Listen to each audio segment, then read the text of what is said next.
वंदे भारतच्या माध्यमातून मराठवाड्याचं एक स्वप्न साकार होताना दिसत आहे। आपल्याबरोबर उपमुख्यमंत्री देवेंद्र फडणवीस आहेत आणि केंद्रीय रेल्वे राज्यमंत्री रावसाहेब दानवे देखील आहेत। मराठवाड्यासाठी खूप महत्त्वाची बाब असणार आहे।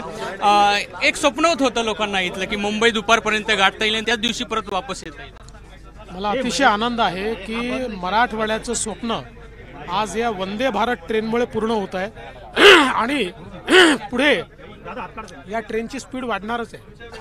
म्हणजे मला तो दिवस दूर दिसत नाही ज्या दिवशी जालन्याचा, संभाजीनगरचा किंवा कुठल्याही मराठवाड्याचा माणूस या ट्रेनमध्ये सकाळी बसेल, दुपारी उतरेल, म्हणजे 12-12:30ला उतरेल, दिवसभर कामं करेल आणि रात्री परत येईल। लवकरच ती देखील व्यवस्था या ठिकाणी होणार आहे। त्यामुळे मला असं वाटतं की आपण जर बघितलं तर महाराष्ट्राचं नेक्स्ट इंडस्ट्रियल डेस्टिनेशन हे जालना आणि संभाजीनगर आहे आणि त्याची कनेक्टिव्हिटी देशाच्या आर्थिक राजधानीशी होणं म्हणजे इथे उद्योगाला खूप मोठ्या प्रमाणात त्याचा वाव मिळणार। दुष्काळी पट्टा आहे, बेरोजगारीचं भरपूर मोठ्या प्रमाणावर इथे आहे।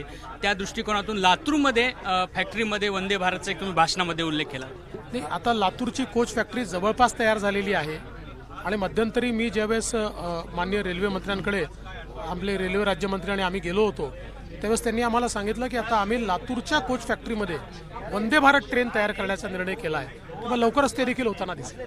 फडणवीस साहेब, काही अर्थात त्याच्यामध्ये काही काळा डाग म्हणता येईल अशा प्रकारे काही विरोध होताना दिसतो, म्हणजे अगदी पत्रिकेमध्ये नाव नाही या अनुषंगाने देखील ते ठीक आहे।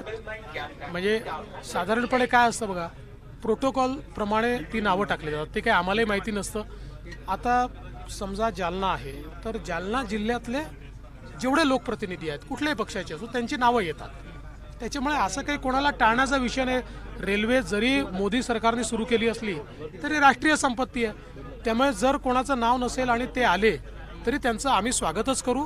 मी तर त्यांनाही आव्हान करेल त्यांनी यावं आमच्यासोबत, आपण सगळे सोबत प्रवास करू। किमान आपण कुठल्याही पक्षाचे असलो तरी एका ट्रेनने प्रवास करू शकतो, ही महाराष्ट्रातली स्थिती आहे। आता जलील चहा पिताना दिसत आहेत बाकीच्या सर्व नेत्यांबरोबर। नाही, त्यांना नाही, आमची तर त्यांना विनंती असेल त्यांनी संभाजीनगरला ट्रेनमध्ये बसावं आणि ट्रेनमधला चहा पीत मुंबईपर्यंत जावं। बरं सर, 12 जानेवारीला पंतप्रधानांचं सोलापूरमध्ये काही आगमन होत आहे का? काय कार्यक्रम असतो? नाही, 12 जानेवारीला आता नाशिकचा कार्यक्रम फायनल झालेला आहे, बाकी सगळे कार्यक्रम अजून ठरायचे आहेत। केंद्रीय रेल्वे राज्यमंत्री रावसाहेब दानवे देखील आहेत। खास तुम्ही मराठवाड्यातले आहात म्हणून मराठवाड्यासाठी सबब आहे की खूप आनंदाचा हा क्षण आहे। पुढचं नियोजन काही दृष्टिक्षेपात आहे? नक्कीच मराठवाड्यासाठी आणि महाराष्ट्रासाठी रेल्वेच्या दृष्टीनं एक महत्त्वाचा क्षण आहे, आनंदाचा क्षण आहे। कारण प्रामुख्यानं रेल्वे विभागाचं आणि आमच्या देशाच्या प्रधानमंत्री, आमचे मंत्री अश्विनी वैष्णव यांचं महाराष्ट्राकडे लक्ष आहे। पुढच्या काळामध्ये अपूर्ण असलेले प्रकल्प पूर्ण करणे आणि नवीन प्रकल्पाला निधी उपलब्ध करून देणे आणि ते वेळेच्या आत पूर्ण करणे हा आमचा उद्देश आहे। आणि आपण बघितलं असं की सोलापूरपासून तर धाराशिवपर्यंत नवीन रेल्वे मार्गाची घोषणा प्रधानमंत्र्यांनी केली आणि भूसंपादनाचं काम सुद्धा सुरू आहे। नागपूर नागभीड या रेल्वे मार्गाचं काम सुरू आहे।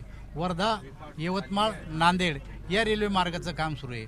पाचोरा जामनेर या मार्गाचं काम सुरू आहे। ह्या नवीन रेल्वे सांगतो, पण त्याशिवाय 90% काम या देशामध्ये इलेक्ट्रिफिकेशनचं पूर्ण झालेलं आहे आणि ते 2023पर्यंत आम्हाला हे काम पूर्ण करायचं आहे। याशिवाय आता काही जे नवीन काही प्रकल्प आहेत ते जे आता हाती घेतले त्यासाठी सुद्धा मोठ्या प्रमाणावर पैसा उपलब्ध करून दिला आहे। आज मराठवाड्यामध्ये एक वंदे भारत सुरू झाली, ही आज जालन्यापर्यंत आहे। इलेक्ट्रिफिकेशन पूर्ण झाल्याच्या नंतर ही आम्हाला नांदेडपर्यंत वाढवावं लागणार आहे।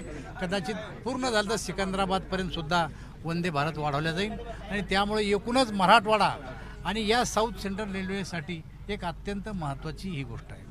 एकूणच कुठेतरी मराठवाड्याची दुष्काळी ओळख रेल्वेच्या माध्यमातून पुसण्याचा कार्यक्रम या वंदे भारत रेल्वेच्या माध्यमातून होताना आपल्याला पाहायला मिळत आहे।